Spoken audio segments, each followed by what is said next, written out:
Hello, I'm Dr. Sri Banerjee, core faculty for the College of Health Sciences and Public Policy at Walden University. And in this segment, what I want to do is show you precisely how I look at inflammation or any other topic that I might be exploring. Let's go ahead and get started. So if I type the word inflammation, then quite a few selections pop up, but one you're interested in at first is just exploring inflammation. And notice what I've done here is not just do a general search as in all. I wanted to focus on what's new and upcoming in terms of an inflammation. So I look at the news and I take a look at this.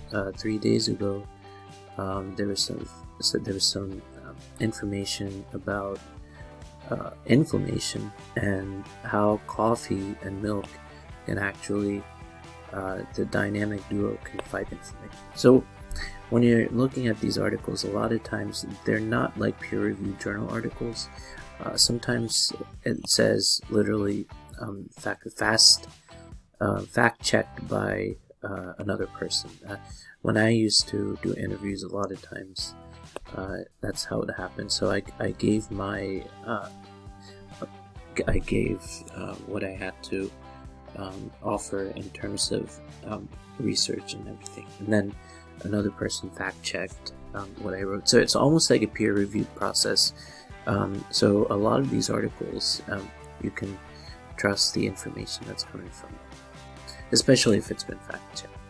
Anyway, going into looking at how coffee and milk could do this. Well, there's a new study actually conducted from the University of Copenhagen, and that shows that proteins and antioxidants double the anti-inflammatory properties in immune cells. So that's why having multiple things that are anti-inflammatory can help in some of the diseases that are prime diseases that are caused by inflammation.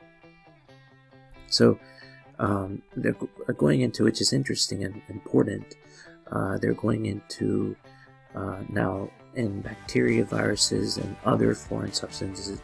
When they enter the body, our immune system just doesn't know what to do at that point. Reacts by what it knows how to do is deploy white blood cells in the area and chemical substances to protect us. However, this reaction, commonly known as inflammation, also occurs whenever we overload tendons and muscles. So the effect that it has on the joints, the tendons and muscles surrounding that is known as rheumatoid arthritis, and it's one of the most common inflammatory diseases out there. So if we scroll down, and I don't want to spend all the time finding through and scrolling through this article because there's other ones, but I wanted to point out that they were also talking about polyphenols, which are found in humans, plants, fruits, and vegetables.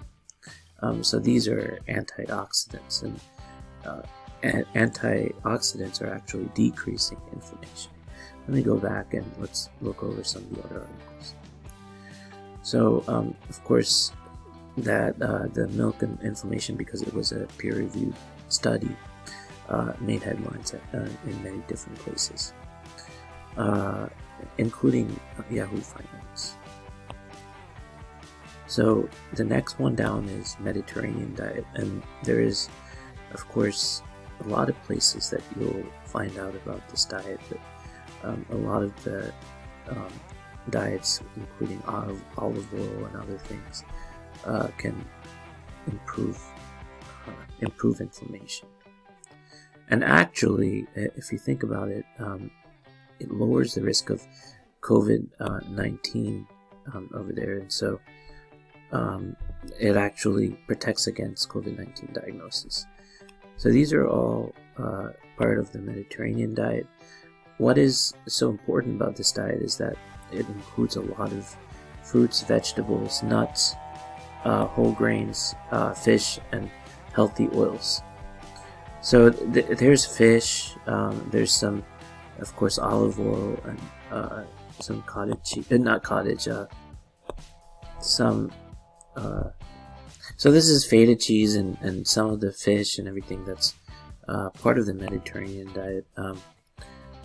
There's actually 65 million people around the world who have had long COVID, and that is about 10% of COVID infections.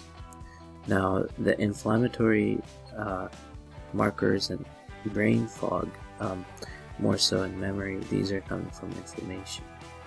And these symptoms actually can worsen with physical or mental exertion.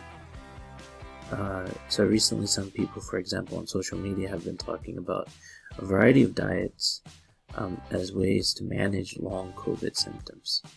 And some of the harmful pathogens actually, the process by which the immune system protects us, that the same thing causes inflammation.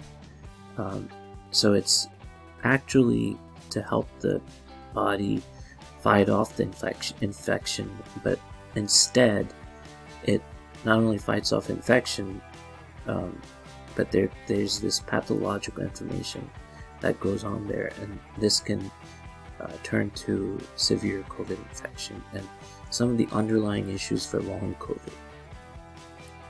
So there's actually a 28-day diet meal plan, and so anti-inflammatory diet, avoiding foods that elicit inflammation, like fried foods, refined carbohydrates, sugar, red and processed meats, and lard.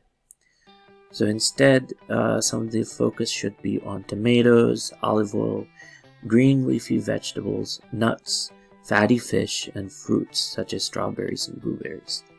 Actually, speaking of blueberries, one of the conferences and presentations that I went to a number of years back was talking about blueberries and a meta-analysis on that.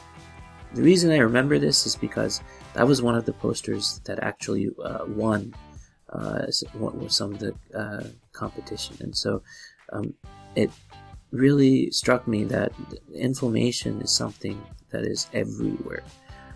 It's just sometimes you can focus on certain aspects of it and improve. So this is all histamine.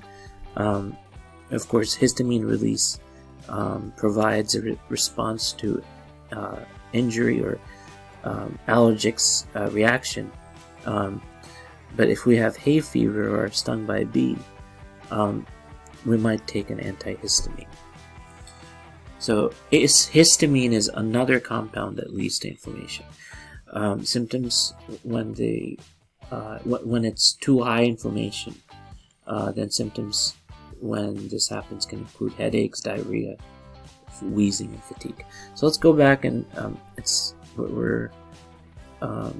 actually we've gone over quite a few articles already.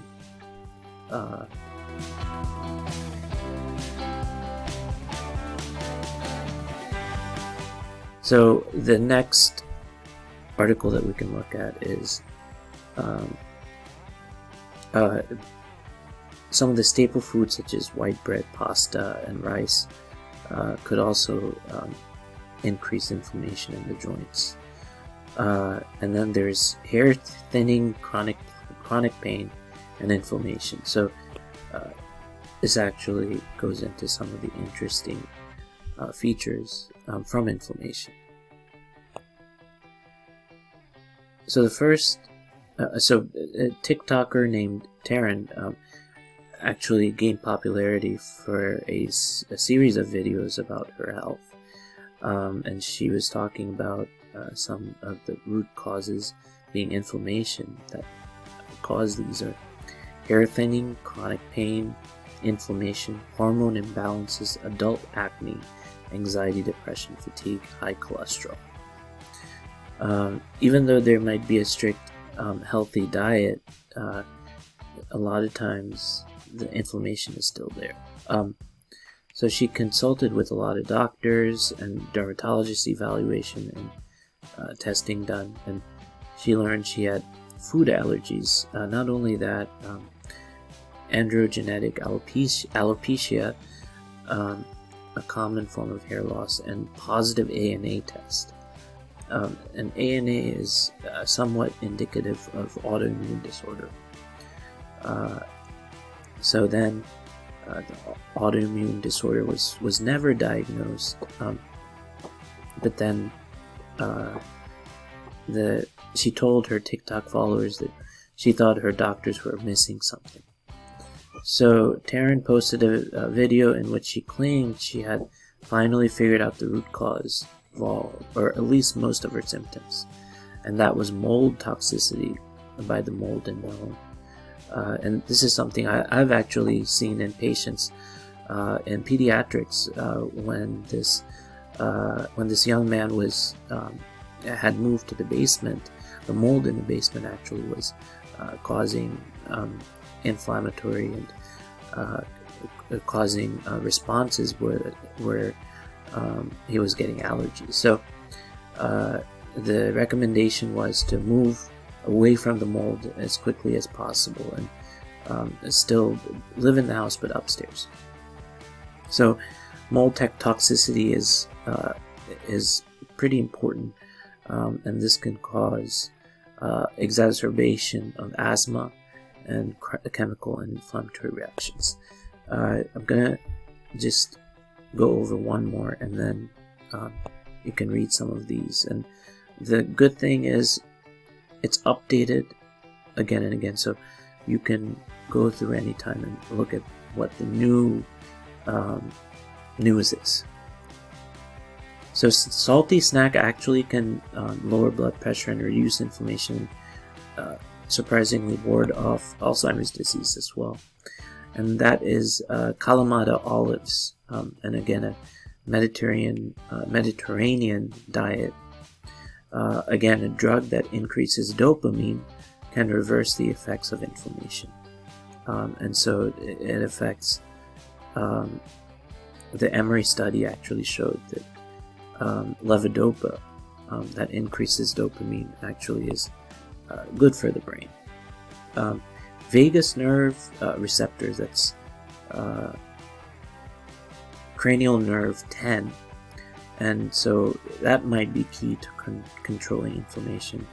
Remember, inflammatory bowel disease is actually caused specifically by inflammation, and so the finding was that red food coloring actually impacts inflammatory bowel disease. And then to avoid to prevent inflammation, there's more dietary recommendations. So just in a nutshell, all of this is important to be considering inflammation. And I would, if I were you, I would kind of take note of the different findings in virtually many types of studies and understand what is best for your own health. Thank you for listening.